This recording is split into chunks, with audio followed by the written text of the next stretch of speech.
Muy bien. Vamos a ver, el día de hoy vamos a continuar hablando, por supuesto, de la evangelización, ya entrando, ahora sí que ya teniendo un poco de mayor eh, certeza con el panorama, ¿no? Que fuimos hablando hace 8 días y hace 15 días con respecto a la organización eclesiástica y cómo fueron llegando justo a la Nueva España, pues creo que nos da muchas herramientas para ir haciendo el análisis de lo que vino, insisto, para este proceso de evangelización, que, que bien ahorita salieron algunos temas, ¿no? Y desde hace 8 días hablábamos de algunos temas que son interesantes, yo creo que aquí se entienden muy bien la parte de esta evangelización y sobre todo del sincretismo religioso que va a provocar justamente la llegada pues de una sociedad europea a América.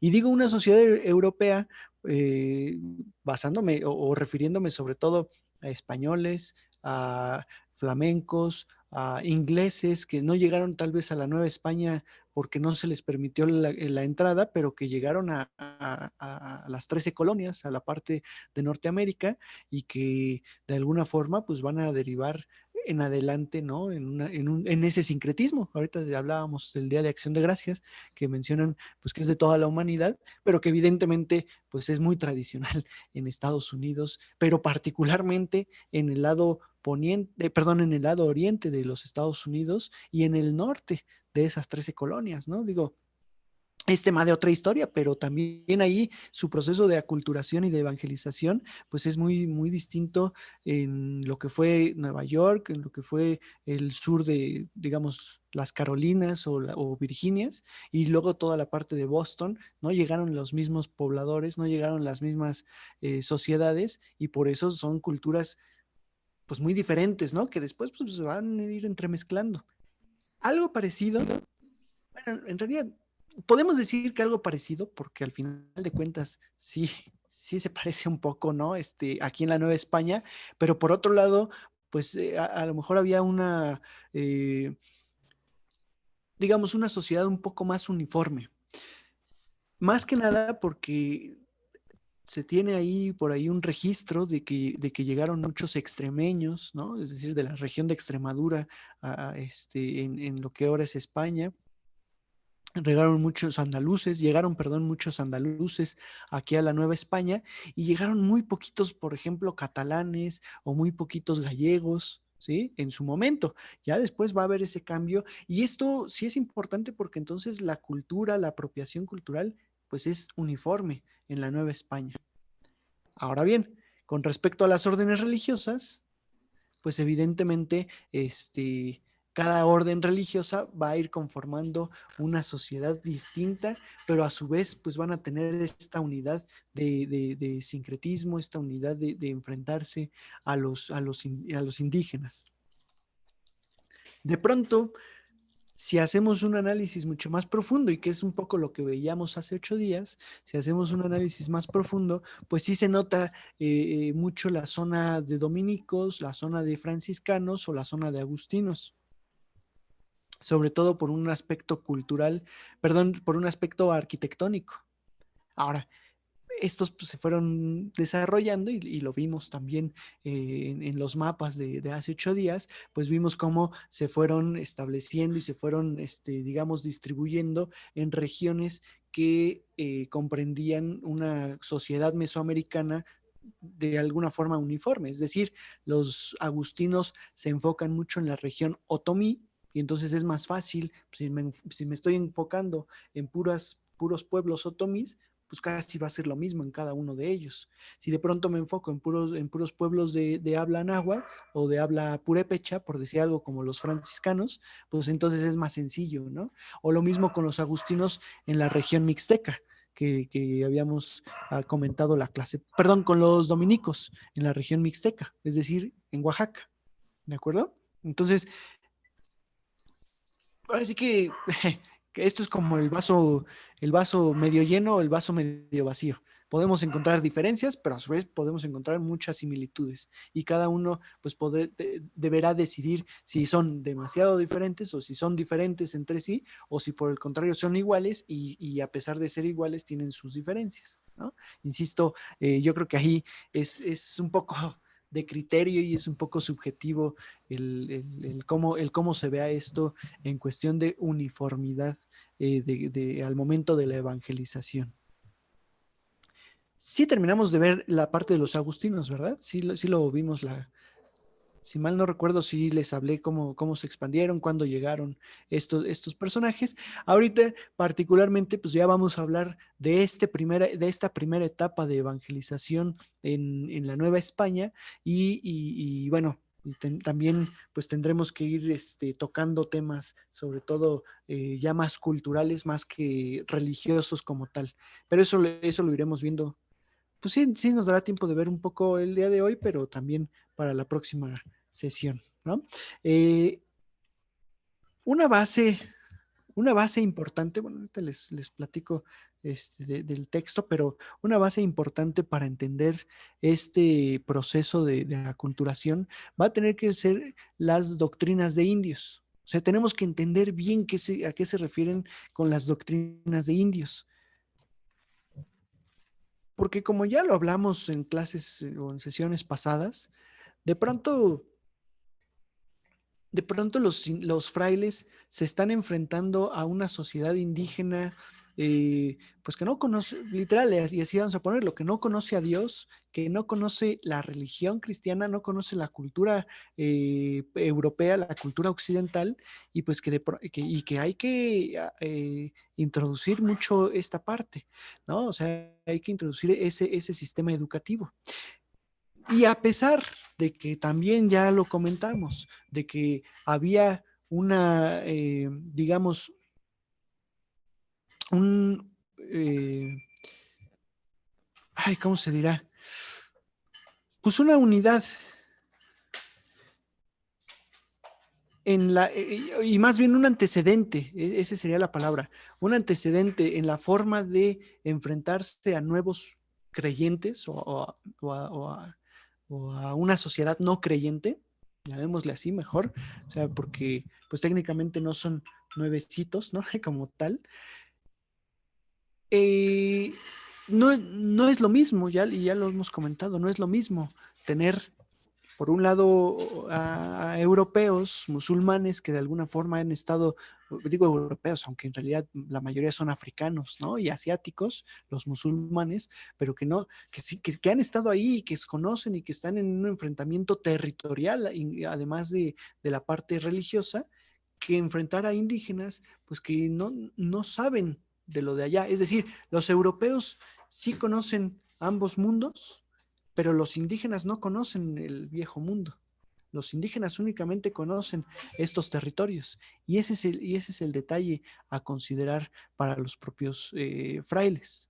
Entonces, una primera etapa o lo que consideran como una, incluso Antonio Rubial habla de una primera etapa, ¿no? O sea, es decir, dentro de la primera etapa, un primer proceso sería la parte de 1521 o bueno, 1524 y hasta 1530, cuando apenas están arribando las órdenes y pues medio están vislumbrando cómo se pueden enfrentar a los indígenas, cómo pueden aculturizar a estos indígenas y qué necesidades hay. ¿Qué es lo lógico, perdón, y qué es lo que primero haría cualquier persona? Es decir, pues un proceso de reconocimiento, ¿no? O sea, primero voy, veo qué necesito para después planear, porque eso medio estar planeando desde atrás, digamos, desde Europa, y posteriormente, pues llegar y que no sea lo que me habían dicho, porque además hay muy poquitas crónicas, hay muy poquitos viajeros que han narrado lo que existe en América, que fue lo que intentaron, entre comillas, en realidad no les está funcionando, o no les va a funcionar. ¿Sale? Entonces, esa primera etapa o ese primer momento, 1521 hasta 1530-32, que es cuando se están estableciendo, se enfocan en acudir a los pueblos, en estar más bien, perdón, en estar en las ciudades, porque no es acudir a los pueblos, estar en las ciudades y esperar que los indígenas arriben. Esperar que los indígenas, digamos, vayan al lugar de establecimiento, que ni siquiera podemos decir que son conventos. Yo en la clase pasada, pues un poco medio les comentaba los conventos y les comentaba el punto de anclaje, ¿no? Y cómo se fue cómo se dio la expansión con las distintas fundaciones o distintos conventos, pero ya siendo, digamos, mucho más objetivos, esos conventos como los conocemos, como una construcción, en realidad no van a estar sino hasta 1580 aproximadamente. O sea, la construcción que conocemos hoy en día, o que algunas conocemos, porque otras se fueron modificando también, son desde 1500, construcciones que empiezan en 1540, 50, pero que se terminan hasta 1580 aproximadamente. Entonces, los indígenas, pues lo que van viendo es un inicio, a ver si que literal, una pequeña casita, ¿no? Para los frailes. Esa va a ser un detalle importante a considerar. Y entonces, el sistema que llevan a cabo, o que se dan cuenta los mismos frailes que tienen que llevar a cabo durante esta primera etapa, es el de doctrinas de indios. Las famosas doctrinas de indios que, insisto bastante, sí tienen un antecedente en Europa, pero evidentemente pues tienen que irse adaptando y modificándose acá. ¿A qué me refiero?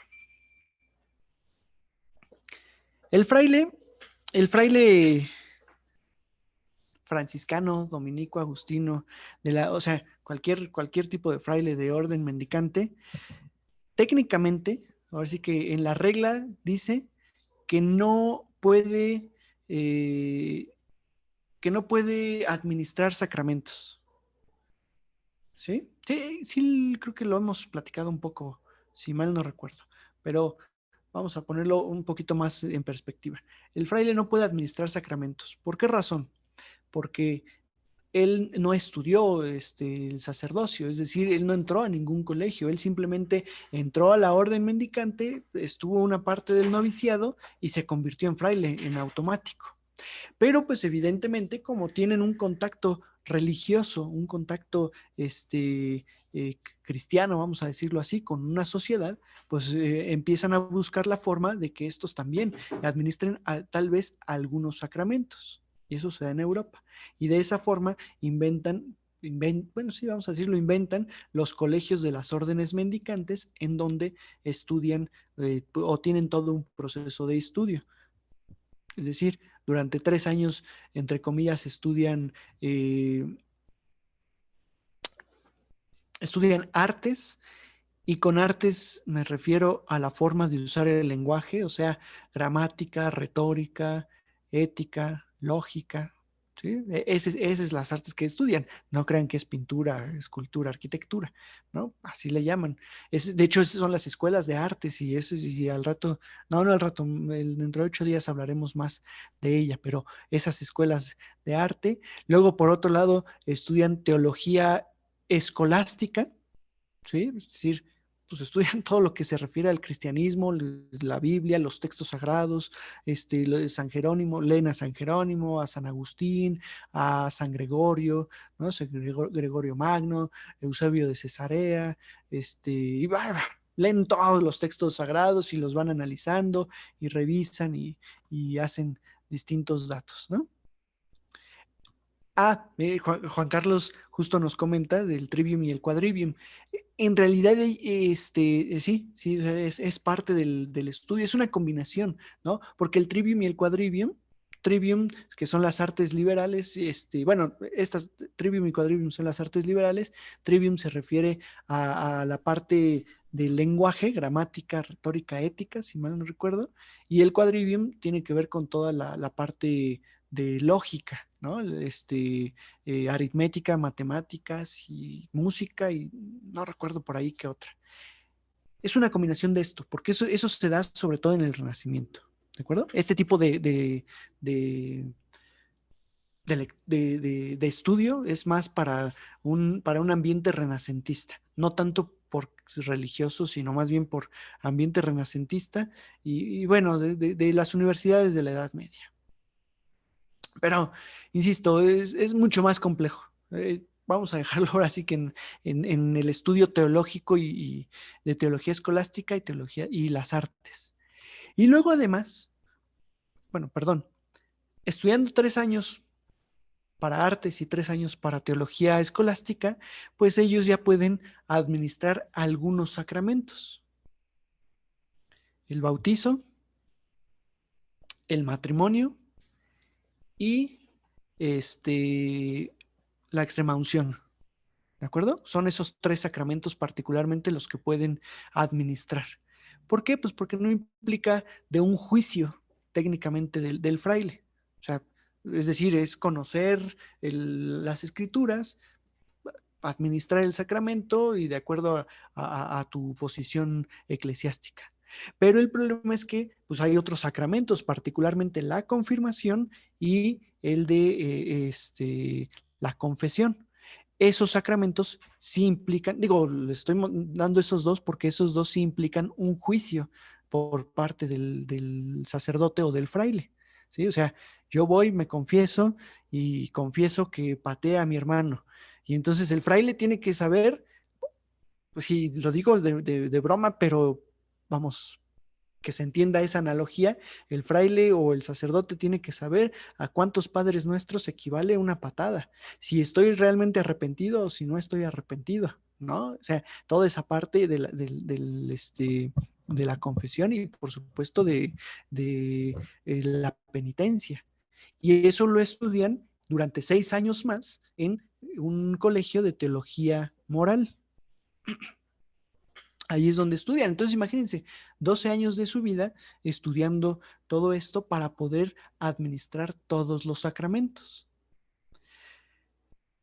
A América, a la Nueva España particularmente, la mayoría de los frailes que llegan son frailes que sí son, digamos, que sí tienen la ordenación sacerdotal, pero que no tienen el estudio de teología moral, todos ellos, sino únicamente teología escolástica y teología, y artes, perdón. Y luego tampoco es lógico, bueno, no diré lógico, sino pues que es necesario que también manden a frailes únicamente legos, o sea, que se convirtieron en frailes, pero que no continuaron sus estudios y no tienen ordenación sacerdotal. Esos frailes legos se dedican únicamente a digamos, a las cuestiones, este, ay, ¿cómo se llaman? Al convento me refiero, a las tareas conventuales, es decir, a lavar los pisos, a hacer el alimento, a cosechar, a cultivar, pues a recibir a los indígenas, vamos, a toda esa parte, tareas de hogar, ¿no? O tareas conventuales muy básicas. Y se necesitan, cuando van a venir estos frailes a la Nueva España, pues necesitas a alguien que de alguna forma administre los sacramentos de los indígenas y por el otro lado, pues también a personas o a frailes, pues que se hagan cargo de las tareas domésticas, esa es la palabra, las tareas domésticas, ¿sí? De los conventos o de los espacios en donde van a habitar. Entonces, no todos tienen esta ordenación sacerdotal. Y luego súmenle que los reyes católicos han adquirido del Papa, me refiero a Isabel y Fernando, han adquirido del Papa las bulas con las cuales pues, se les otorga el permiso para que ellos administren la iglesia dentro de los territorios españoles y por otro lado los permisos para los frailes para que impartan, o perdón, para que administren sacramentos en América. ¿Por qué no mandan a sacerdotes? Porque el sacerdote, el clero secular, o sea, sí también vimos los dos cleros, ¿verdad? O sea, sí los tienen claros, el clero regular y el clero secular. El regular, acuérdense, pues son todas los que siguen una regla de vida, los que siguen pues sí, literal, los que están dentro de una orden, que siguen una regla de vida, y por otro lado, pues está el clero secular, que es una línea directa administrativa con el Papa y que por otro lado, pues son independientes, no viven en comunidad y además, pues se dedican a administrar los sacramentos oficialmente, ¿no? Entonces, estos, pues no hacen una labor misionera, se les llaman curas porque curan el alma de la sociedad. Y en ese sentido, estos personajes pues no tienen esta función, no tienen no son los adecuados para llegar a la Nueva España. Pero entonces volvemos al otro punto. Mandas a los frailes y entonces ellos cómo se hacen cargo de las almas de los indígenas, dándoles un permiso especial. Y entonces fundan las famosas doctrinas de indios. Estas doctrinas de indios, que perdón, más o menos que es como lo estamos viendo aquí en la imagen, pues técnicamente la doctrina de indios se representa en el templo, en la construcción de un templo, pues sí, vamos a llamarle templo en este caso, ¿sí? Un poco igual vamos a tener ahí esta división de los términos, que creo que sí ya se las he comentado, pero ahorita hago mucho más énfasis en dividir justamente los términos de templo, parroquia e iglesia. ¿Sí los tienen claros cómo son esos? Igual de una vez se los digo para que no haya, no, ahora sí que podamos seguir en adelante. El templo nos vamos a referir a la construcción de un edificio dedicado a la ritualidad cristiana propiamente. Puede ser cristiana, aunque también, pues, evidentemente nos referimos a un templo pagano, a un templo musulmán, a un templo religioso, ¿no? De cualquier otra religión. Entonces es una construcción. El templo se refiere a una construcción. Luego tenemos la parte parroquial. A veces las confundimos, pero no. En este caso, la parroquia, ¿qué es? Es el espacio administrativo de un párroco, que es un personaje, un sacerdote o un fraile que se encuentra en el templo, que tiene como base el templo. Entonces, todas las casitas que se encuentren en ese espacio administrativo son la parroquia. ¿De acuerdo? Y entonces ahí se acordarán un poco de los términos, digo, a lo mejor no todos, porque no a todos les toca, pero cuando se decía anteriormente que una persona no se puede casar fuera de su parroquia, no se refieren fuera de la iglesia, sino fuera del espacio administrativo, ¿de acuerdo? Es decir, tú vives en tal lugar, te corresponde ese templo o esa parroquia, justamente, ¿no? No puedes irte a otro lado. Más o menos de esa forma se administra. Y la iglesia, con I mayúscula, pues se refiere a la institución y también se refiere al conjunto de personas que conforman pues, toda esta religión. ¿De acuerdo? Entonces, todos somos la iglesia. ¿Ok? Ya con I minúscula puede referirse al templo mismo, puede entenderse como un sinónimo del templo, la iglesia con I minúscula. El asunto es que eso no aplica para la Nueva España, 100%. O sea, sí aplica en la parte lógica, pero no aplica en los términos. ¿Por qué? Porque no es una parroquia en la medida en que no hay un párroco. Los párrocos pertenecen al clero secular y no viene el clero secular en un primer momento. ¿Quiénes vienen? Los frailes. Y entonces ellos, para diferenciarse un poco, no le llaman a esto parroquia. A esto le llaman templo, sí, pero al sistema administrativo le llaman doctrina. La doctrina de indios. ¿Por qué? Porque es un espacio jurídico administrativo de influencia en donde van a adoctrinar a los indígenas, de donde les van a enseñar justamente el cristianismo. ¿Ok? Y bueno, evidentemente, pues la parte de iglesia sigue, es decir, ese término de iglesia sigue existiendo. Entonces, ahí el único que vamos a transformar es el de parroquia por doctrina, que después, y lo vamos a ver en la próxima clase, después va a venir todo un pleito, porque justamente, bueno, no, incluso ahorita lo vamos a anotar todavía en esta clase. Cuando llegan los párrocos, pues de pronto los frailes no quieren soltar su doctrina, ¿no? No quieren soltar su espacio de influencia por cuestiones políticas, económicas principalmente, ahí. Ahora bien, estas doctrinas, pues evidentemente van a ser el centro de atención. Dice el doctor Antonio Rubial pues bueno, al final van a servir para tener una congregación de indios. ¿Sí? ¿Por qué? Pues porque evidentemente yo voy a fundar, bueno, yo como orden religiosa voy a fundar el templo y entonces necesito que dentro de esa doctrina pues haya personas, haya indígenas. El problema es que en muchos de estos pueblos, piensen cómo son las poblaciones indígenas en la época mesoamericana. Tenemos el centro ceremonial y alrededor o custodiando el centro ceremonial van a aparecer las poblaciones, van a aparecer las casas, me refiero, las casitas, los campos de agricultura, ¿sí? Las chozas.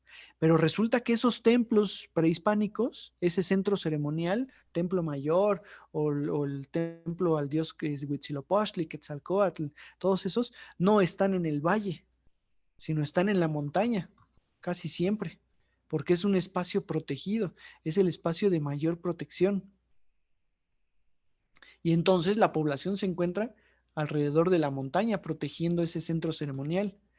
En la concepción europea, perdón, les voy a borrar esto, en el estilo europeo, las ciudades o los pueblos pues no tienen lógica que estén en la montaña. ¿Por qué? Porque de principio no requieren la protección militar, ¿no? O sea, técnicamente no están tan expuestos para un ataque. Y sobre todo en el valle, pues tienen ríos, tienen agua, tienen traslado de agua, sobre todo tienen campos. O sea, en la montaña, ¿en dónde está el campo? En la montaña, ¿en dónde está el sembradío? A eso me refiero, ¿no? Entonces, tienen que cambiar, tienen que transformar esa forma. Y entonces, ese segundo momento de la primera etapa de evangelización lo dedican los frailes a fundar doctrinas de indios y a congregar indígenas, a hacer la congregación de indígenas, es decir, fundar ahora sí los conventos, ahora sí que las construcciones, ya te empecé a adoctrinar, ya puedes tú venir y construir mi templo, o bueno, no mi templo, el templo de todos, porque técnicamente corresponde a toda la sociedad, pero a su vez, pues te vas a establecer en esta zona, en las ciudades, ¿sí? Perdón, en los valles o en la zona baja, es decir, bajan a la sociedad. ¿Se acuerdan que les mencioné que en un primer momento esto no funcionó? O sea, no es que no lo hayan querido hacer, es que no lo pudieron hacer en un primer momento. No podían construir una iglesia en un mes. O sea, perdón, con términos correctos sería, no podían construir un templo en un mes. Entonces simplemente pues ponen una cruz y les dicen y medio tienen influencia en la sociedad. Y entonces a la sociedad le dicen pues hay que construir casas aquí alrededor, hay que fundar el pueblo en esta zona, ¿sí? Pero a su vez pues son 12 frailes. Durante todo este primer momento son 12, 14, 15 frailes franciscanos, no son más. Entonces me tengo que ir a otro lugar para decirles lo mismo. Y cuando regresan, pues resulta que esto ya no tiene validez, que esto ahora sí que perdió esa, vamos, no tuvieron a alguien que los guiara 100%, pues vienen y me dicen eso, pero a su vez se van y pues otra vez volvemos a las ideas, ¿no? No tengo estas ideas tan arraigadas. Y entonces decidimos, pues, ¿saben qué? Pues mi casa es allá arriba en la montaña y deciden regresar a las montañas. Entonces, todas estas relaciones geográficas que vamos a tener para el siglo XVI, para 1580, 1590, que van a ser ahorita algunas que les voy a mostrar, en realidad corresponden a esa segunda etapa, o más bien a ese segundo momento de la primera etapa de fundación, en donde las doctrinas de indios van a ser lo más importante para,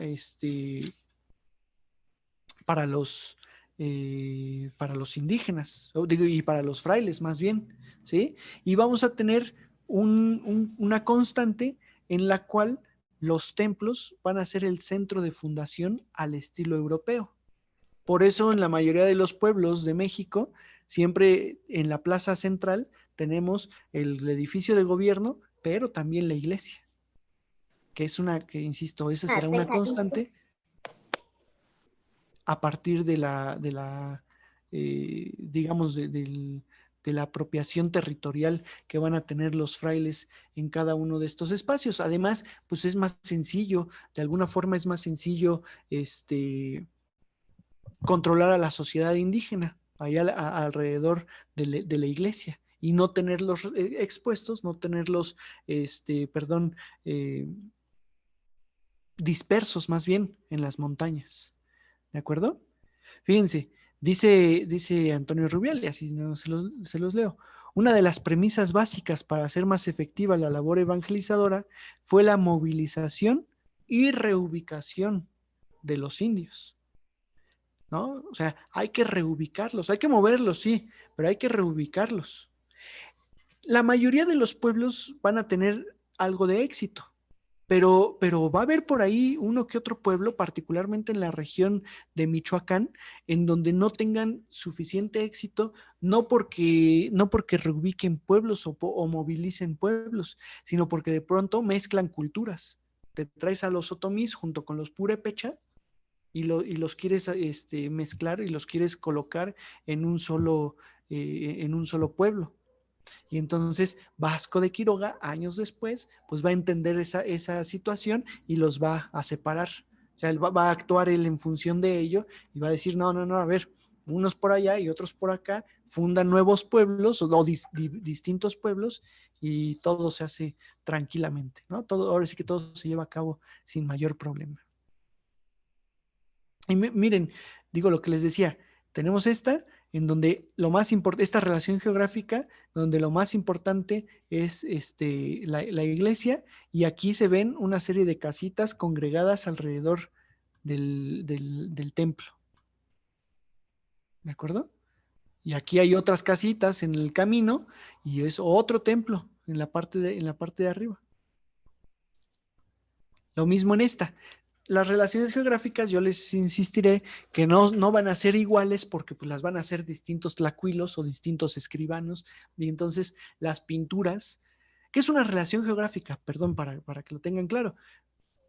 El rey Felipe II, en el siglo XVI, perdón, en 1560, 70, de hecho desde el 60, manda a hacer una descripción de todos los espacios territoriales que él domina.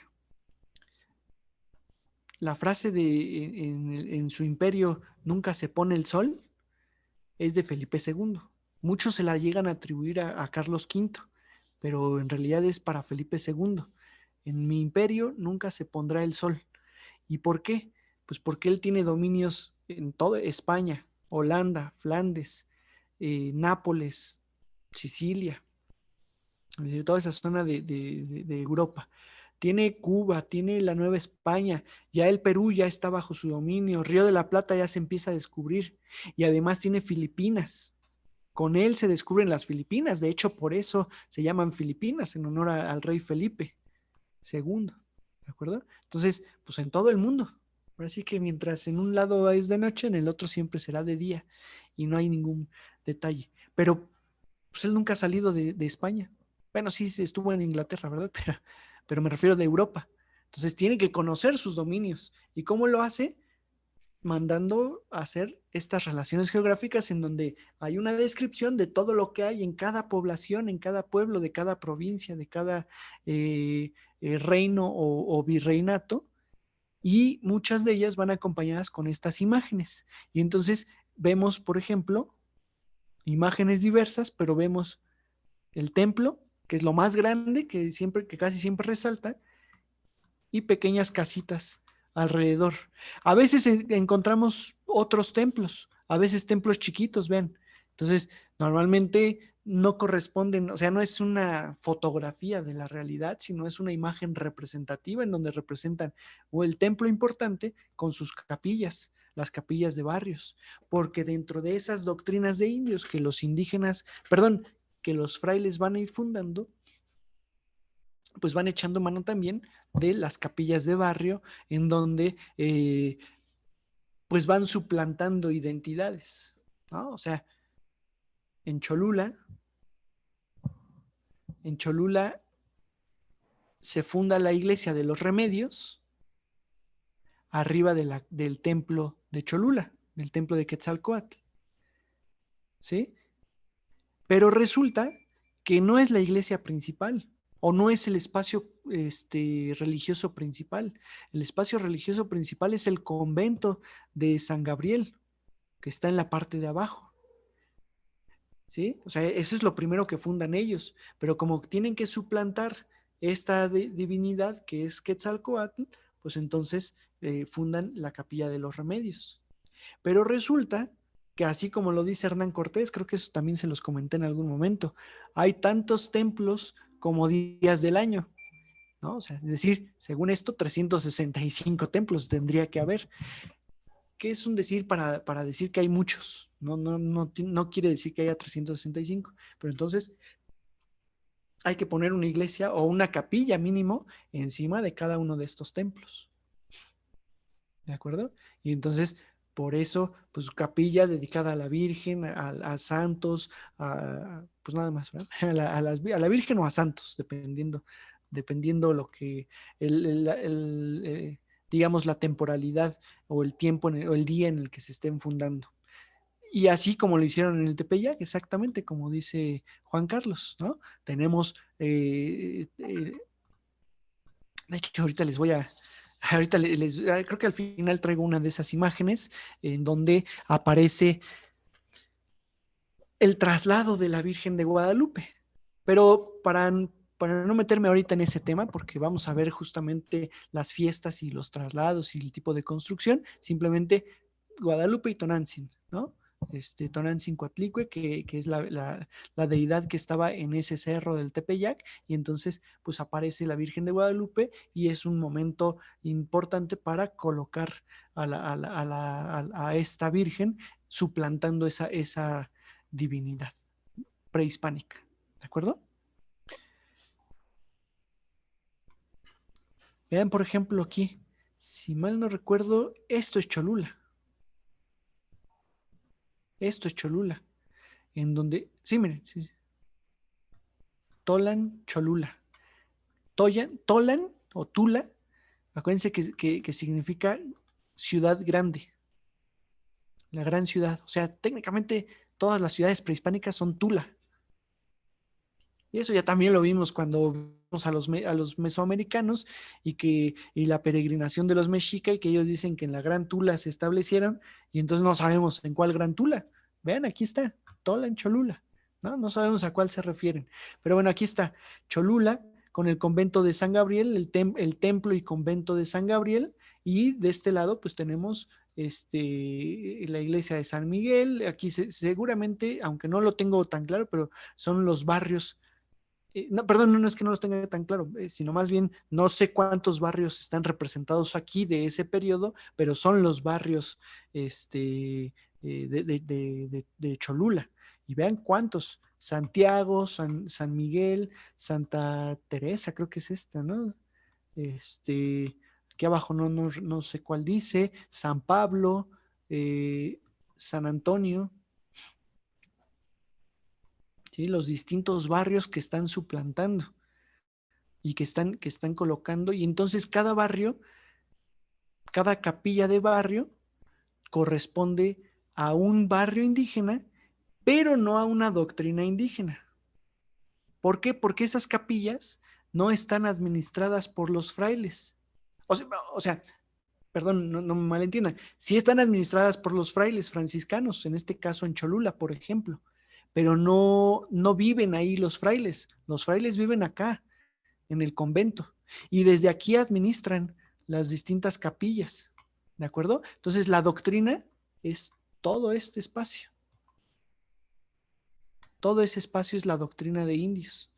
Y entonces las casas que van fundando, pues van teniendo una relación íntima con el convento de San Gabriel, que además, si de pronto vamos caminando, y esto es importantísimo, esto es algo muy curioso, si vamos caminando con este mapa en Cholula, la verdad es que sería muy complicado vislumbrar, o sea, no pueden decir, ahí esta casa está representada aquí, esta otra casa está representada aquí.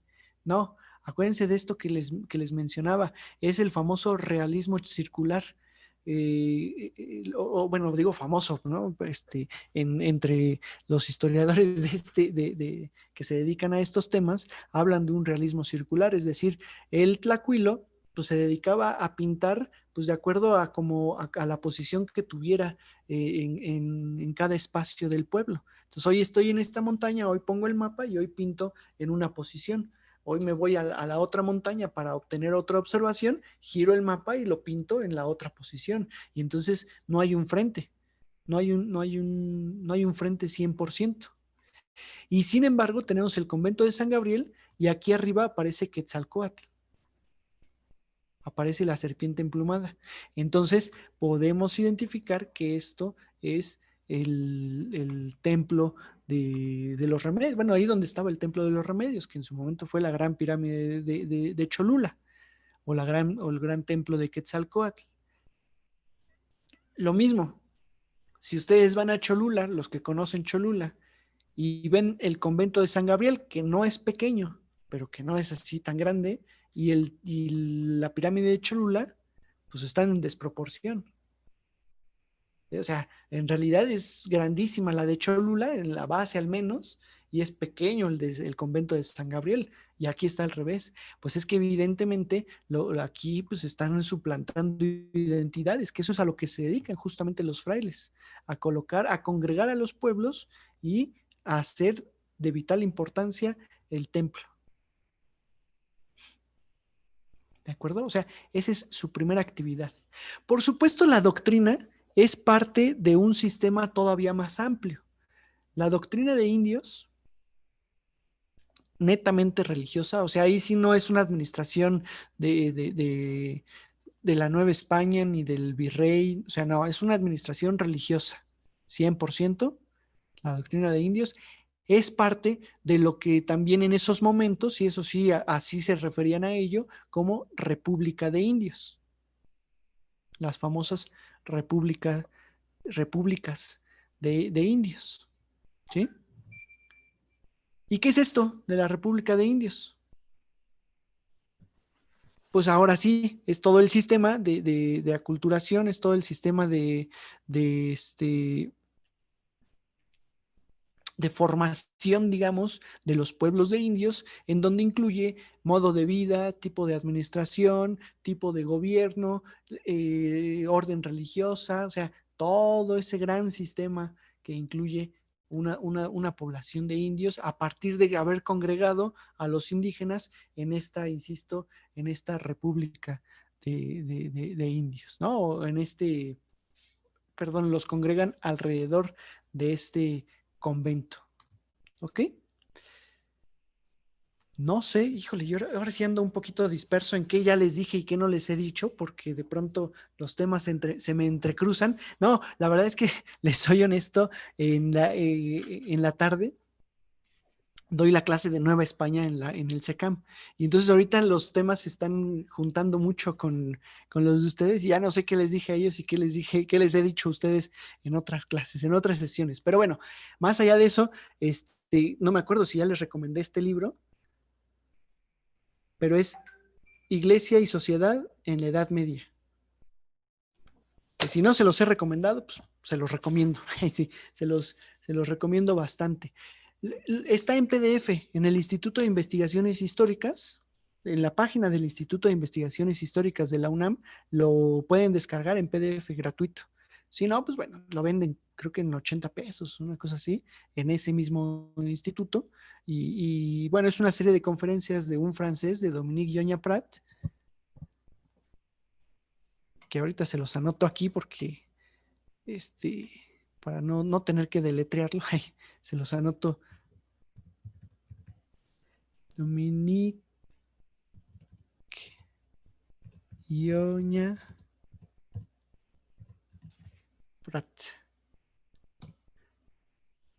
Ahí se los puse en el chat del Zoom. Y justamente habla, claro, él habla de la sociedad en la Edad Media, pero habla de cómo la iglesia es el centro social, el centro religioso y el centro político. Me refiero, perdón, al templo, o sea, la construcción del templo, la construcción eclesiástica. Eso es lo que trasladan a la Nueva España. Exactamente eso se traslada a la Nueva España. ¿De acuerdo? Ese tipo de, esas construcciones.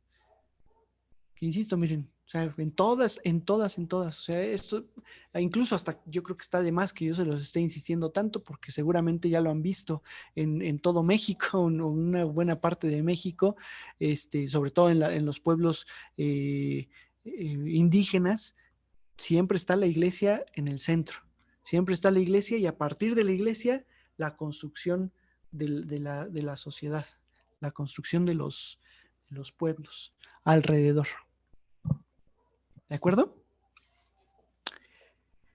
Resulta que estos indígenas, perdón, que estos frailes, pues se van a hacer cargo con distintos métodos de llevar a cabo la evangelización en los distintos pueblos de indios, métodos educativos, métodos pictóricos, métodos constructivos, con los catecismos.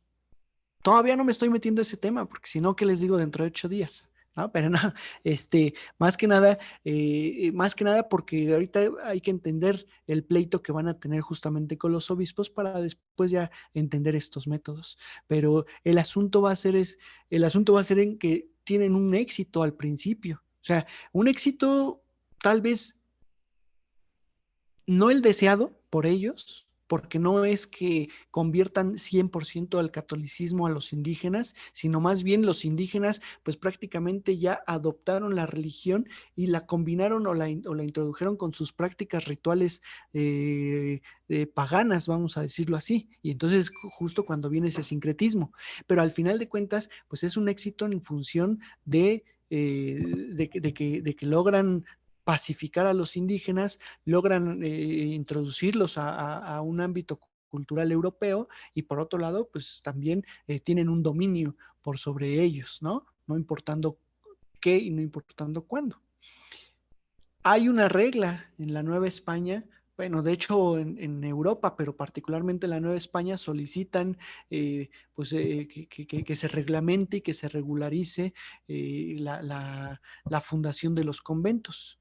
No puede haber conventos, dicen desde España, inmediatamente en 1526, cuando llegan los dominicos, pues también los franciscanos saltan, ahora sí que, digamos, ven en peligro un poco su apropiación territorial y solicitan que se regule, perdón, esto. Y entonces desde España mandan una cédula real en donde dicen que no puede haber conventos a menos de 20 leguas de distancia. Que después esto va a ir cambiando, se va a ir extendiendo o van a ir reduciendo la distancia de acuerdo a cada población. Pero al principio son 20 leguas. Es decir, si yo fundé un convento aquí, tengo un perímetro a la redonda, pues un perímetro, ¿no? De 20 leguas. Y otro convento puede ser. Pero entonces, a esa distancia de 20 leguas, pues se funda un convento y prácticamente son otras 20 leguas y así sucesivamente. ¿Por qué hacen esto?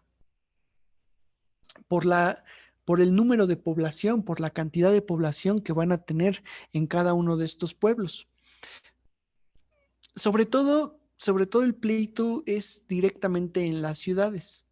En los pueblos no hay tanto problema. ¿Por qué? Pues porque al final es la misma orden la que va a abarcar un espacio territorial. Es decir, yo como franciscano, bueno, como prior franciscano o más bien provincial franciscano, pues decido que nos vayamos rumbo a Morelos y entonces en Morelos pues no voy a fundar conventos tan pegaditos. Cada convento, o sea, lo que voy a querer hacer es expandirme, ¿no? Y expandir el área de dominio. Pero si llegan los dominicos es cuando empieza el problema, porque se empiezan a encimar, ¿sí? Empiezan a fundar conventos cercanos. Y el grave problema es que esta casita que está aquí, si tiene un convento vamos a ponerle 5 leguas de este lado y otro convento, si lo tuviera por decir algo, a 5 leguas hacia el otro, ¿a dónde acude a misa? ¿A dónde acude para ser adoctrinado?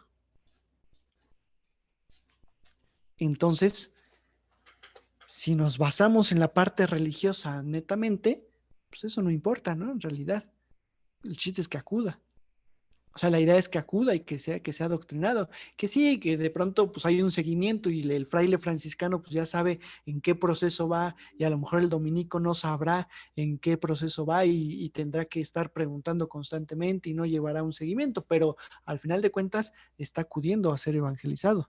No, aquí el detalle es las limosnas. El detalle es el tequit. ¿Qué es el tequit? O tequio. Normalmente Las construcciones que hacen los indígenas, ¿no? En comunidad. exactamente. Ay, ya ni tiene café, yo estoy tomando café. Perdón. Eh, Exactamente, las construcciones o la labor social que tienen los indígenas en comunidad, normalmente para construir, normalmente este, para hacer crecer la población. Entonces, pues si se supone que cada convento va a fundar una población alrededor, esta casita, estas personas que están aquí a un lado, que están habitando en este espacio, pues a dónde van a prestar sus servicios, a dónde van a prestar esa labor, qué iglesia van a ayudar a levantar, porque digo, no pueden con ambas. Entonces, por esa razón, no se pueden fundar conventos tan cercanos, de acuerdo a la regulación que mandan desde Europa, desde España particularmente. No es en toda Europa y no es el Vaticano, digamos. El Vaticano no tiene tanta injerencia. Bueno, el Vaticano no existe. Roma no tiene tanta injerencia en esta evangelización, particularmente porque España reglamenta todo y regula todo. ¿Sí? Pero entonces, pasan 10 años, llega 1520, bueno, de 1521 a 1531 y en realidad 1535, pasan entonces serían 14 años y fundan el virreinato de la Nueva España. ¿Se acuerdan que sí les comenté, ¿no? Que es hasta 1535 que se instaura el virrey en la Nueva España? Anteriormente, pues era el gobernador general, la primera audiencia, la segunda audiencia y posteriormente el... eh, mire, 20 leguas son 96 kilómetros, casi 100 kilómetros a la redonda. Es demasiado, evidentemente es demasiado. Y esta regulación no la llevan a cabo. Ahora, Marco, son 20 leguas actuales, esto que estás viendo tú en Google, me imagino, que por ahí va a tener su variable hacia atrás, ¿eh? No es exactamente igual. Y sí, mira, ahí Thais nos está diciendo, el primer virrey, el nombramiento del rey fue en 1535. Y hay un artículo, a ver si lo encuentro, porque ahorita tengo regado todos mis documentos, todos los artículos en físico, pero hay un artículo eh, en la Academia Mexicana de la Historia sobre las medidas, pesos y medidas de la Nueva España, así se llama. pesos y medidas de la Nueva España, y entonces regula las varas, las leguas, o sea, ¿a qué corresponden en la actualidad? ¿De acuerdo? Varas, leguas, los Los dineros, pies, ¿no? todo, todas esas medidas, sí. Entonces, sí, por ahí no debe de estar tan alejado, pero puede haber una variante. ¿Sale? Ahora bien, les estaba diciendo, eh, 1535 hacen el nombramiento del primer virrey de la Nueva España y entonces esto se eleva de categoría. O sea, ya no es un territorio ahí ajeno, ya no es un territorio de colonia. A lo mejor en un primer momento sí se esperó que esto fuera una colonia, ¿sí? Es decir, un espacio en donde se explotara todos los recursos naturales y se mandaran directamente a España y nada más.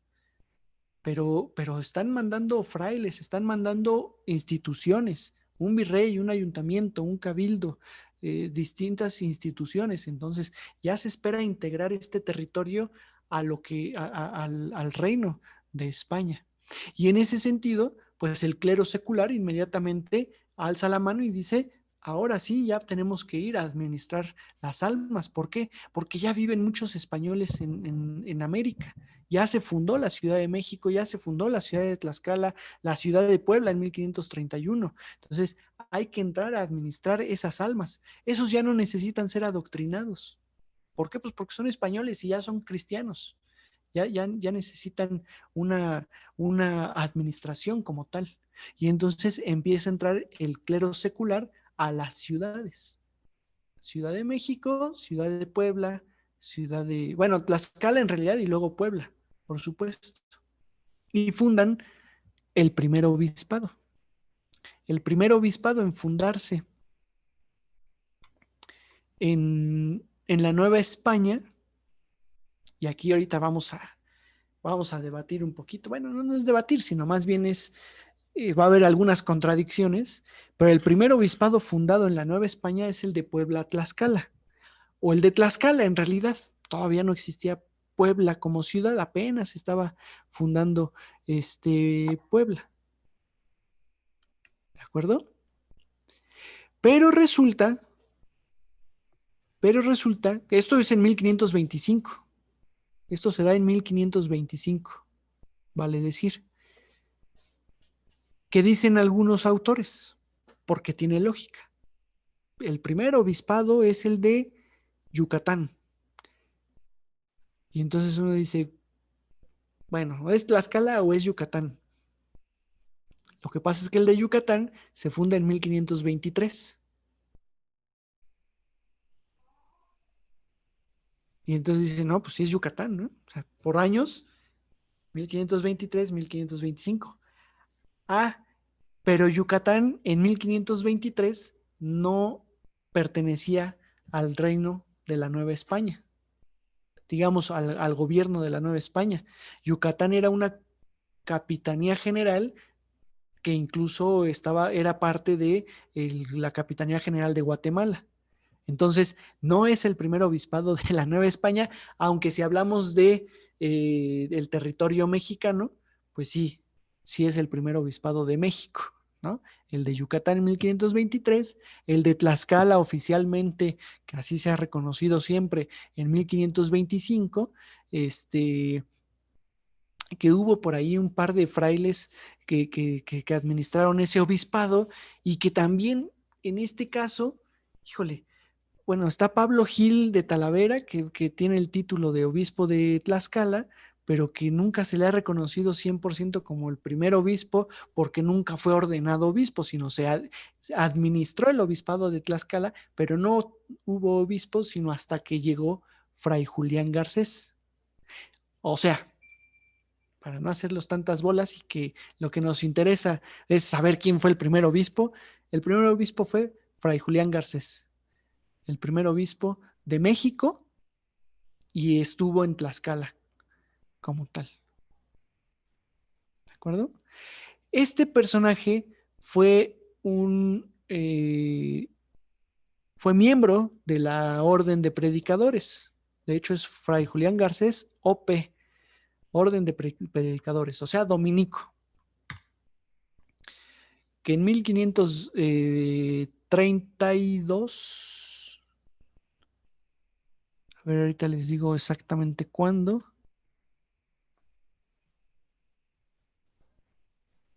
No, perdón, en 1525, de hecho, perdón. Si es en el 25, es cuando llega al obispado de Tlaxcala. En esta fecha, en 1525, y prácticamente se empieza a hacer cargo de esa población española que se había establecido en Tlaxcala. Cuando se funda la ciudad de Puebla en el 31, pues entonces se hace cargo de los de Puebla y de los de Tlaxcala, que ahora como obispo, al principio, cuando se están fundando estos obispados, sí tienen una labor activa, una labor de administración de almas, pero después, pues evidentemente empiezan a mandar a más sacerdotes, y estos sacerdotes son los que se hacen cargo en las distintas parroquias, en las pocas parroquias que se van fundando, y estos obispos pues prácticamente tienen un papel administrativo más que en realidad activo con la sociedad. Pero empiezan a tener un grave problema, que las sociedades indígenas, que son mayoría en la Nueva España, pues están administradas por las órdenes religiosas, por los frailes, y no las quieren soltar, porque los frailes siguen insistiendo en que aún no han terminado de llevar a cabo la evangelización, la labor evangelizadora, y que el obispo o que el sacerdote, que el párroco, pues no va a tener eh, esta paciencia, no va a tener esta labor, porque él únicamente está en la parroquia esperando a que la iglesia, a que la sociedad acuda a misa, acuda a la confesión. En cambio, los frailes tienen que salir a buscar a esta sociedad indígena, y empieza todo un pleito por las doctrinas. ¿Sí? De hecho, es el pleito de los años de 1550. Digo, me estoy saltando un poquito en el tiempo, porque al final, pues el obispo nada más se está encargando de las ciudades, pero en 1550 viene todo este pleito por las doctrinas y la administración de las doctrinas. ¿De acuerdo? Entonces, la llegada del clero secular para los frailes va a ser como un foquito rojo, ¿no? Cuidado, porque ya vienen estos a querer administrar lo que tanto nos costó. Y que si lo vemos en una institución globalizada o en una institución global, pues no tiene por qué haber problema, ¿no? O sea, cada quien se dedica a distintas actividades, pero si ya lo vemos en una cuestión más local, pues sí depende la subsistencia de todos estos frailes de que las doctrinas sigan perteneciéndoles a ellos, porque si no, entonces va a pasar lo que ocurrió con Benito Juárez. Pues ya no tienen una función, o sea, los frailes ya no tienen labor en la Nueva España, perdón, en México, en la época de la Reforma de Juárez. Me estoy yendo muy lejos, ¿no? Pero pues es que, ¿para qué existen los frailes? Si ya toda la sociedad mexicana es católica, y por eso aprovecha para la exclaustración y para correrlos. Bueno, mucho tiempo atrás, en estos momentos, ese primer pleito va a ser justamente con los obispos.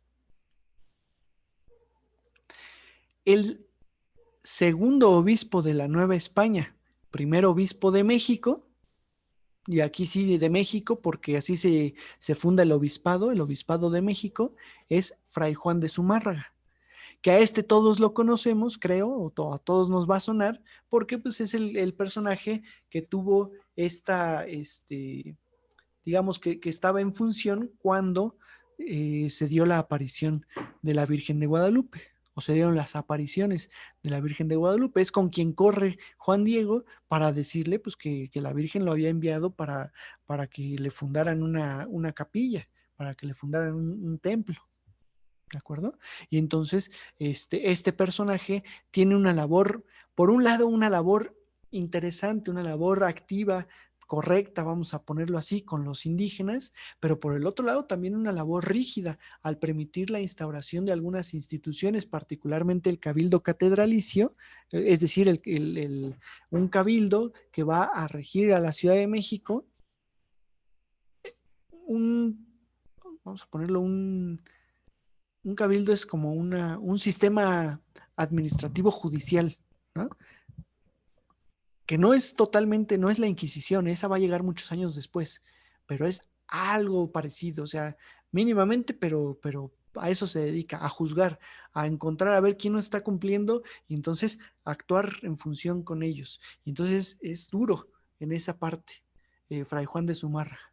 A él se le atribuye además, pues que instaura o que funda la Real y Pontificia Universidad de México, también la primera imprenta. Él trae la primera imprenta a México, ¿no? Y entonces, ¿por qué la trae? Porque encuentra la necesidad de imprimir catecismos en lengua indígena, de imprimir Biblias, ¿no? De imprimir textos religiosos, particularmente en lenguas indígenas, pero a su vez, pues en lenguas, en lengua castellana, en lengua española, para distribuirlo entre la sociedad. ¿Por qué? Pues porque es muy complicado el tráfico de libros entre Europa y América. De hecho,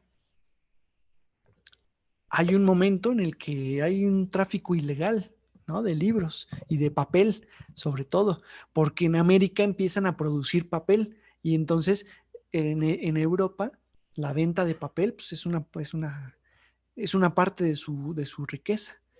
Entonces, no puedes producir aquí porque tienes que comprar el de España. Es parte del comercio, el comercio interno, perdón, en el reino español. ¿De acuerdo? Pero bueno, ahorita nos quedamos con que Fray Juan de Zumárraga, que fue un fraile franciscano, se convirtió después en el primer obispo de la Nueva España.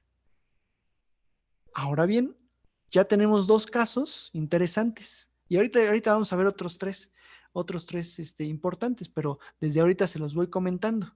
Dijimos que él fue miembro de la Orden de Predicadores, OP. Esto es una O, ¿eh? No, es que con el mouse no puedo cerrar la O. Es decir, fue miembro de los dominicos. Y este fue miembro de los franciscanos. Y entonces, ¿a quién le hacen caso? ¿Al general de los franciscanos? O vamos a ponerlo así, o al papa, o al arzobispo, porque estos son obispos nada más, ¿de acuerdo? Que están dentro de un arzobispado que está en España, en un primer momento. El arzobispado está en España, entonces ¿a quién le hacen caso? ¿Al arzobispo de España y al papa o al general de la orden de los franciscanos y al papa? Se pone difícil la situación. Oficialmente, oficialmente, al momento de convertirse en obispos, tienen que abandonar los hábitos. O sea, ya son miembros del clero secular. Ya si tuviste un vínculo con franciscanos, dominicos, agustinos, qué pena, ¿no? O sea, qué diferente. Pero eso no ocurre. Eso no ocurre, por supuesto. Al final de cuentas tienen una preferencia y tienen una influencia dentro de cada una de sus órdenes y entonces pues también las órdenes se van a estar peleando por colocar a un miembro de su orden como obispo de México, obispo de Puebla, obispo de Chiapas, obispo de Antequera o de los distintos espacios. ¿Sí? ¿Dónde lo hemos visto o dónde lo vivimos? Pues con los partidos políticos y la presidencia, ¿no? El presidente, cuando es presidente, ya no tiene por qué pertenecer a ningún partido político. Ya, con la pena. O sea, fuiste candidato de ese partido y sí, con esa ideología, entre comillas, pero hasta allí. Tú ya eres presidente de toda una nación. Estados Unidos, México, Bolivia, Perú, digo, porque son los que ahorita están con estos cambios. Bueno, México no, ¿verdad? Pero en estos países están con esos cambios. Y sin embargo, nunca dejan de lado a su partido político, siempre son como con una preferencia importante por la parte partidaria. Lo mismo con los obispados con las órdenes religiosas. Al final siempre van a ser partidarios de su misma orden religiosa, pero por el otro lado, a la orden mendicante, a la orden de los franciscanos, pues le va a ser importante controlar de cierta manera el obispado. Y entonces con estos primeros obispos, pues por eso no hay pleito doctrinal. Fray Juan de Zumárraga no le interesa o no tiene este pleito con las doctrinas de indios. ¿Por qué? Pues porque él es parte de las órdenes que tienen el control de las distintas doctrinas.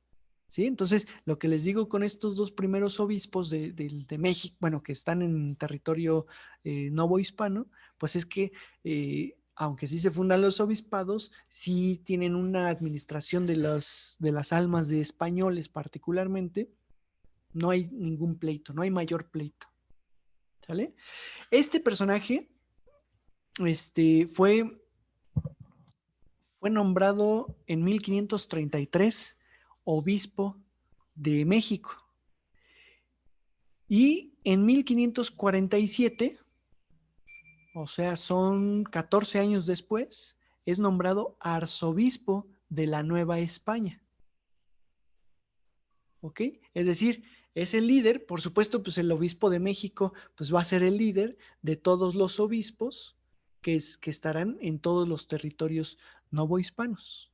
Y entonces ya no tienen lo mismo, ya no tienen que estar recibiendo órdenes desde Europa, desde España, sino ya entre ellos, como un arzobispado, pues prácticamente ya se administran y se gobiernan solos.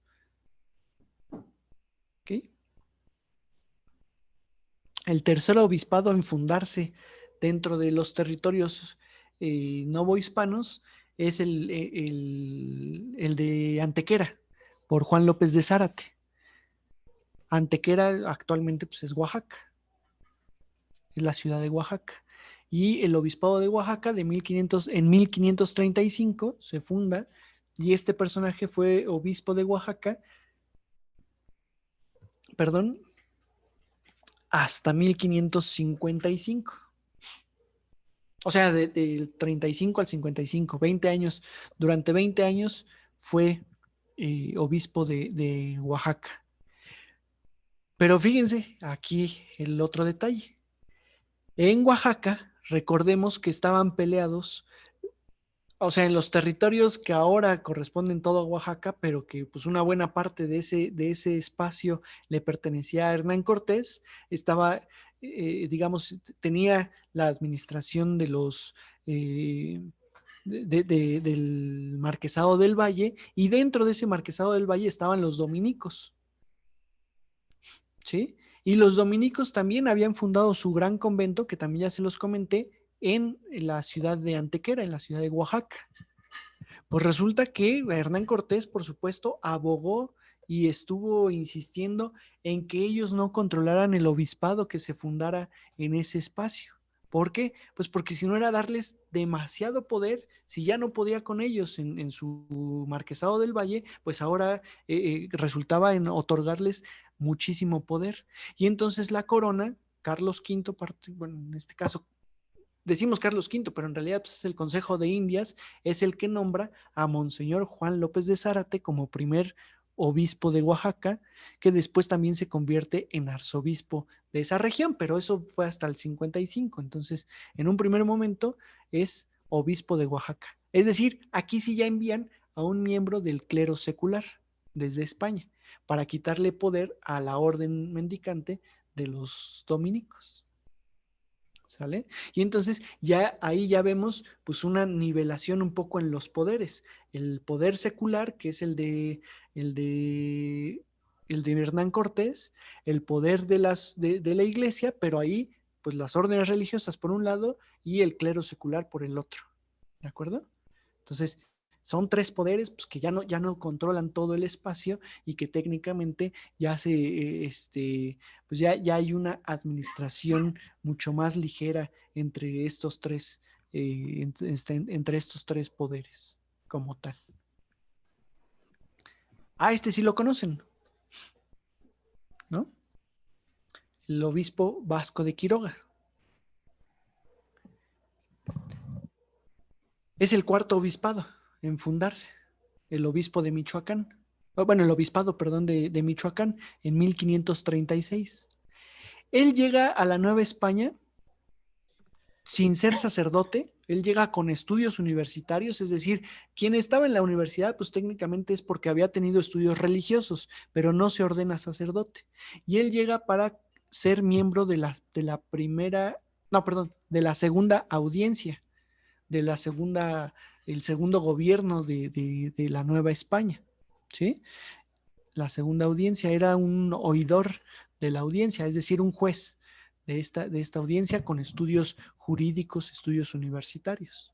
Pero pues también se da cuenta que no, que los encomenderos están abusando de su poder, que la corona en realidad pues no está poniendo atención en estos abusos con los indígenas, que bueno, es un claro defensor de los indígenas y de las sociedades indígenas y sobre todo del potencial de estas sociedades, porque pues, es muy notorio cuando en 1535 instauran el virreinato y eliminan, bueno, no eliminan, sino le quitan poder a la audiencia, él decide salirse de la audiencia, ir a España para ordenarse sacerdote, porque sabe que como sacerdote puede actuar de mejor manera y mucho más directo con los indígenas. Regresa exigiendo, bueno, no exigiendo, sino pues tiene ahí influencias. Al final, haber sido miembro de la segunda audiencia implica que tenía una jerarquía alta en cuestión nobiliaria, vamos a decirlo así. Entonces, solicita inmediatamente al ser sacerdote, solicita un obispado y particularmente el de Michoacán, porque pues ya tenía cierta visión hacia esa región, ¿no? Ya se habían fundado los obispados de México, de Tlaxcala, de Antequera, el de Yucatán también pues ya estaba prácticamente fundado y él sabe que esta es la región donde puede actuar. Acuérdense que Vasco de Quiroga, que estos métodos pues, se los platicaré seguramente ya dentro de 8 días porque ya no nos queda mucho tiempo, pero él funda los famosos hospitales. Pero no son hospitales como los que conocemos nosotros para irse a curar. Bueno, sí se van a curar, pero van a curar el alma, no el cuerpo. ¿De acuerdo? O sea, le llama hospitales, pero son espacios para irse a curar el alma, para ir digamos, para recibir a los indígenas y hacer una labor activa. Es una especie de misión, es una especie de misión al estilo de las misiones jesuitas o las misiones franciscanas. Y funda su primer hospital en Tacubaya y su segundo hospital en Santa Fe. Es para indígenas pobres. Entonces yo siempre les digo que él se moriría 2 veces si viera que Santa Fe se convirtió en lo que se convirtió y que además la avenida principal lleva su nombre, ¿no? La avenida Vasco de Quiroga. O sea, pues él, por supuesto, pensaba en pobres, pensaba en una sociedad socialista prácticamente. O sea, estoy diciendo socialista porque conocemos el término, porque sabemos a qué se refiere. Todos trabajan y todos se benefician de esa labor, ¿no? O sea, el socialismo no existía en esos momentos, pero eso era prácticamente. Todos trabajaban. Y luego fue fundando en Michoacán distintos hospitales, Pátzcuaro, Quiroga, Tzintzuntzan, en Santa Clara, que ahora es Santa Clara del Cobre, ¿no? Eh, en Uruapan, Marabatío también funda, si mal no recuerdo, y por ahí se me escapan otros.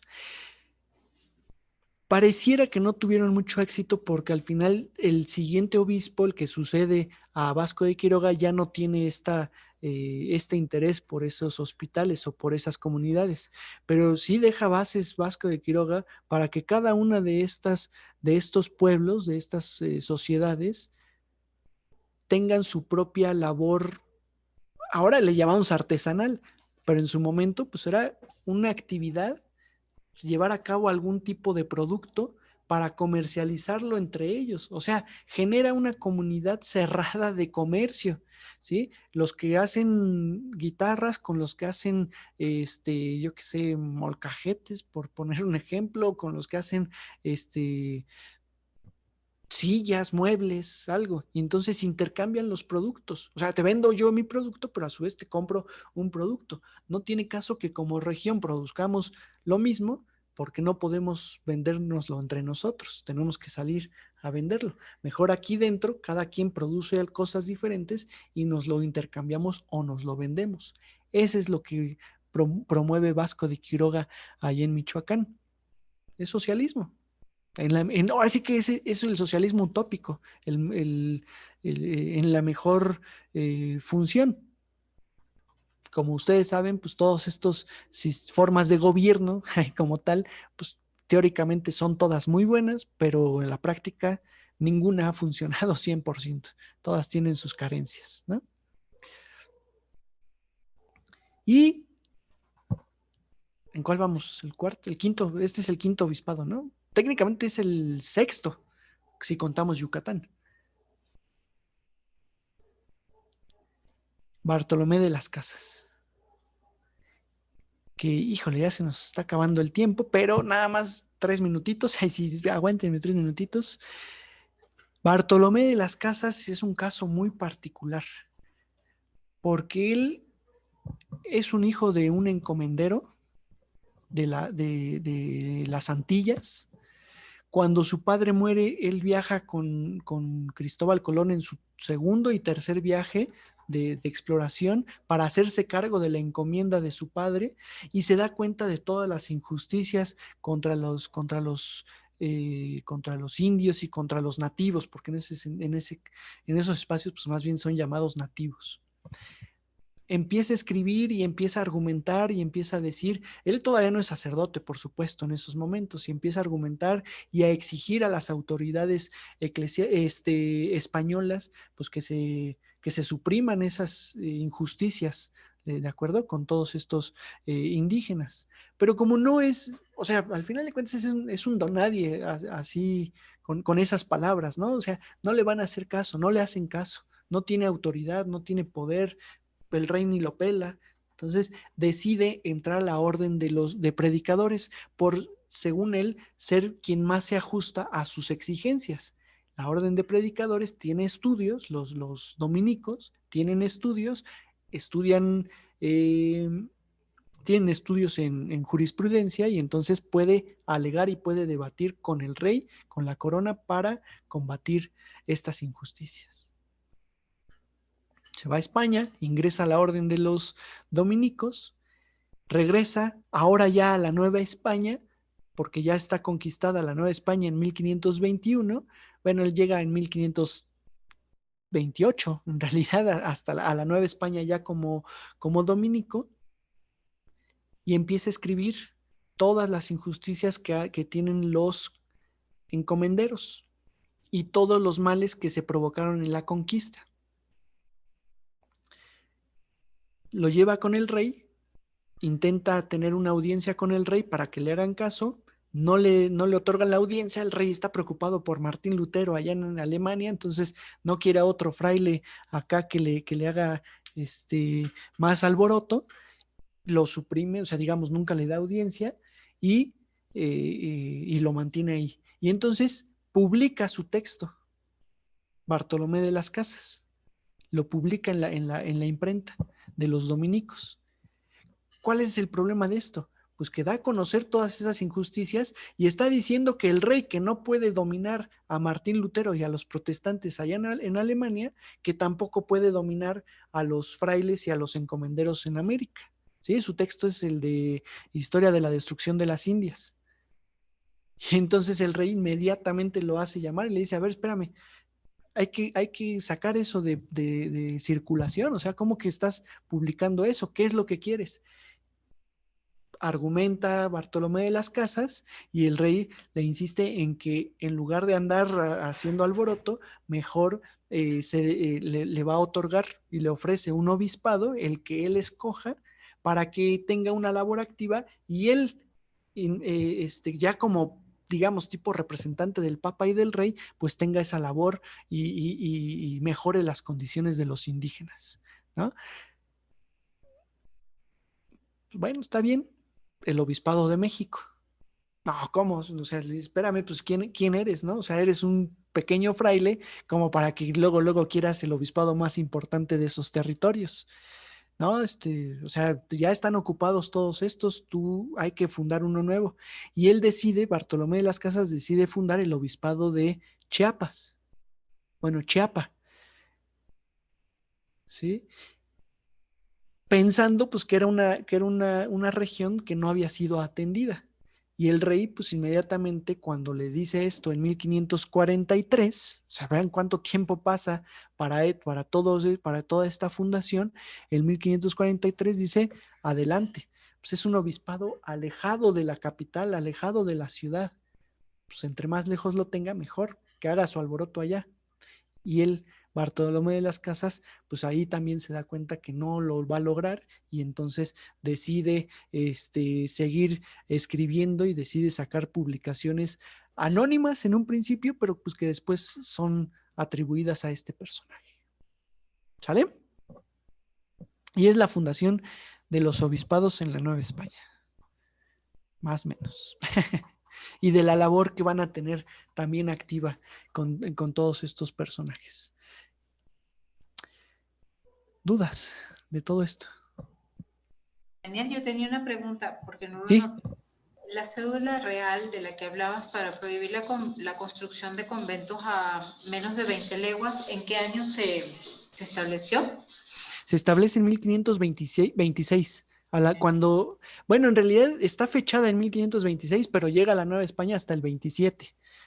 Es en Ok, 26 cuando llegan los dominicos, cuando los franciscanos ven en peligro su expansión, y en 27 es cuando la mandan propiamente ya, ¿no? O sea, cuando ya entra en vigor como tal. perfecto, gracias. Sí, sí, sí. Oye, yo un ¿Más dudas? comentario que más bien es comentario, porque Sí, lo que decías ahorita de Fray Tolomé de las Casas, de las casas, ajá. em, porque obviamente abogó por la no explotación y el maltrato a los indígenas y eso, pero por otro lado está el tema de los esclavos negros, ¿no? Exacto. Que se tuvieron que traer o se favoreció ese comercio de esclavos en sustitución de la mano de obra indígena. Entonces, por un lado, digamos que ayudó a unos, pero a otros, pues, sin querer los afectó, ¿no?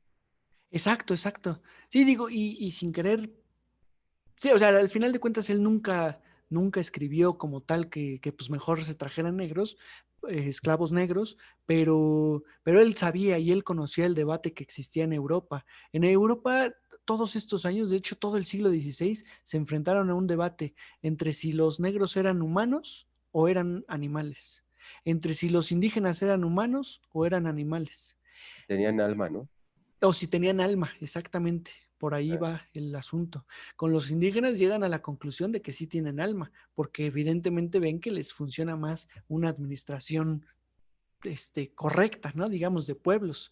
Pero con los negros, con esa, como dice Marco, con esa mano de obra, pues les conviene a la mayoría decir que no tienen alma para poderlos maltratar y poderlos esclavizar, ¿no? Y el comercio negro, efectivamente. Entonces, al final de cuentas, inconscientemente termina por contradecirse, ¿no? Técnicamente, Bartolomé. dudas, preguntas, comentarios, ¿no?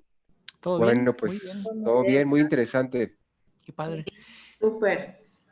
Muchas gracias. Qué Muy bueno buena que... clase. Perdón, no te escuché, Thais. No, creo que no era yo la que estaba hablando. Ah, Fui yo, Lupita, que muchas gracias. perdón. Excelente Ah, clase. muchas gracias, muchas gracias. Pues dentro de 8 días ya nos enfocamos netamente, ahora sí que nos enfocamos a las técnicas, a las prácticas, al método, pues a todo lo que trajeron, ¿no? Santos, fiestas, toda esta labor misional, a partir de ya, digamos, pues la apropiación territorial que tuvieron estos frailes. El Y estos marketing son- religioso, dilo con sus mar- letras. Exactamente. La verdad es que sí. El marketing Sí. religioso está bueno. Muy interesante y pues bueno, gracias Daniel y gracias a todos. Vale. Nos vemos el próximo lunes. Gracias, Nos vemos el Daniel. próximo lunes. Gracias. Bonita Gracias. Cuídense semana. mucho. Feliz noche. Chao, cuídense. Que estén muy bien. Chao. Gracias. Saludos. Hasta luego, bye. Bye.